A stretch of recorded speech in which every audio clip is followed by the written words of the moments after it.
dog! Naughty? Kenji and Kazu's baby? And Wendy, an engineer trying to save the planet's nature. No! You are always doing the same brawl talk over and over again. I'll teach you how to do it right. These are the most ambitious seasons we've ever had. 2 connected seasons, 9 eventful weeks, and a story that might change a brawler forever. ブロールトークへようこそ。Now cook. Time. Think there's something wrong with my noodles? The future is different. Danny from the future is right. This update is going to feel different. We are trying a new content concept where everything around the next 2 seasons will be connected. So brawlers, skins, new powers, rewards, and game modes will all be part of the same story. We are calling this story the Ramen Rebellion. Every week, something different will appear in the game, all linked to the progressive story told throughout the season. And one detail from the story could change based on what the community chooses. So let's start with the first part of the Ramen Rebellion. A new modern shop has just opened in front of Kenji's sushi restaurant, and there's something very shady and purple about this place. And they are responsible for producing the nano noodle, which quickly becomes the hottest spot in Star Park. The problem is that once brawlers eat them, they get some weird powers. The nano powers. Nano powers are the new power-ups released during the season. Once a brawler gets a nano power, they will unlock 3 power-ups for you to choose. In a match, you see 2 random options, and you have to select which one to activate. They can affect any attribute of your brawler, like their main attack, speed, super, and so on. You can get these nano powers from nano drops. They are available in daily wins, mega quests, boss fights, quests, and other special game modes. Each nano drop gives resources and cosmetics and a chance of getting the new skins of the season. Every nano drop guarantees at least 1 nano power per drop, but you can also get lucky and get 9 in 1 drop. And each nano drop fills up a nanometer, which gives you more rewards the more you get. Collect 150 nano drops and you'll be guaranteed to earn all the skins of the season. It is possible to get the skins for free, but you gotta collect all the nano drops from all their sources. To be able to create something meaningful, you must seek inspiration. Like this? Nori is the newest legendary brawler, and he's Kenji and Kaze's child. To date, he's the first brawler who was actually born in Star Park, giving him unusual powers. His attacks are a bit more complex than Kenji's, but not as much as Kaze. He uses a fishing rod as a weapon, and his main attack has 3 different mechanics. If you just attack, he'll do a fishing rod slash. If you aim a little longer, he will throw a projectile that slashes through the target or pulls him towards a wall. And if you fully charge it, you can even jump over walls. Every time he hits an enemy brawler with his main attack, he catches a fish. These fishes are then used on his super attack, which makes Nori dive into water and do an area attack after a short delay. The more fish Nori has collected, the bigger and stronger his super attack will be. Nori will be released in July. Perfect cooking requires years of practice. Chat RT, cook me something delicious. The skins this season have 2 themes, more traditionalist themed and modern cyberpunky vibes. In the Brawl Pass, we have Master Miko, a master in the ways of traditional cooking. Fire Master Miko is one of his chroma variants, and Earth Master Miko is the other chroma. And finally, the King of Karaoke is getting a skin. Cyberpunk Jae Young is the 2nd skin in the Brawl Pass. He looks like a modern bad boy and also has 2 chroma variations, Nano Jae Young and Chum Jae Young. You can get both skins by getting the Brawl Pass Plus. As for the traditional side of the skins, we have Takoyaki, inspired by the Japanese takoyaki dish, and Fighter Berry, which is not food inspired, just a kick-ass yokai unicorn. Now the futuristic one, starting with Cyber Shelly. It's Shelly's first legendary skin, and Tech Tara, one more for our collection of cyberpunk skins. And also affected by the nano noodles, Nori. Okay, enough of nano cyberpunk noodles. We need a detox drink. Looks a bit too healthy.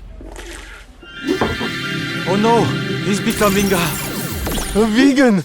Now, the second part of the Ramen Rebellion story happens in the Windstock season. Trying to get rid of all the toxic technology, we have Wendy, Windstock skins, and a different take on the Nano Noodle power-up. First, we have Smoothies. They are very similar to the Nano Drops, so they will give you resources and the chance to get the Windstock skins. However, they will give you Fusion instead of Nano powers. Okay, stay with me. This is a bit confusing. Fusions fuse 2 of your nano powers together. So instead of having to pick 1 before the match, you'll get 2 of them randomly, and their powers combined. Like if they were fusion. And don't forget the smoothie meter. The more smoothies you drink, the more rewards you get. And if you get enough smoothies throughout the season, you will get all the skins of the Windstock set. Whoa, speaking of skins. Windstock skins! In the Brawl Pass, we have Biotech Byron, which mixes high-tech with green energy. His two chroma variations are Unearthed Byron and Leaf Master Byron. As for the other Brawl Pass skin, we have Retro Future Rosa, with majestic hair that only the finest organic products could achieve. Her chroma variations are Renewables Rosa and Sci-Fi Rosa. As for the other skins of the set, we have Grizzled Kenji, which presents Kenji with a futuristic, older look. Energized Sprout, where he fully managed to optimize his photosynthesis production. Windstock Gray, which is definitely the most colorful skin Gray ever got. And Turbine Mo, a small machine with absolute zero carbon footprint. And lastly, Mega Mecha Meg, a hypercharged skin that will be part of an event happening during the Windstock season. It also has two chroma color variations. And leading this gang, we have Wendy.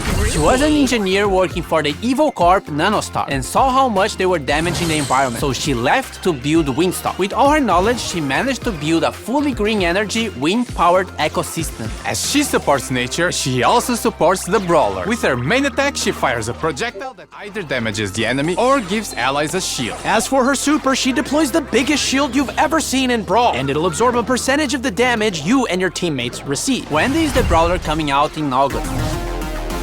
Now it's Buffy's, so be careful with those. Don't you worry, Chef. I know what I'm doing.